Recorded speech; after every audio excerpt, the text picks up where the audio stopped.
છવાઈ ગયેલો હોય છે। મંદ મંદ પવન વાઈ રહ્યો હતો। રાત્રિએ મામા માતા અર્ધો જાગ્રત અવસ્થાની અંદર નિદ્રાધીન હતા।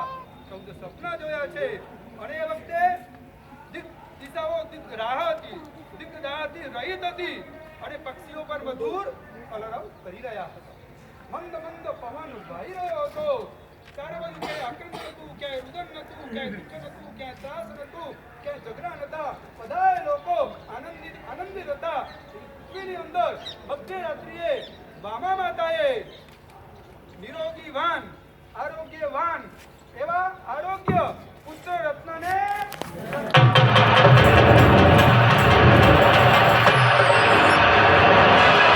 આપણે સૌએ વધામણી તો પ્રિયમદાના મુખે સાંભળીએ સાહેબે સુંદર મજાના માહોલથી જ્યારે પ્રભુનો જન્મ થાય છે ને એક સમય કેવો અદ્ભુત હોય છે અને એક ક્ષણને હવે આપણે સૌએ માણવાની છે। આખા પ્રસંગનો મેઇન ક્લાઇમેક્સ હવે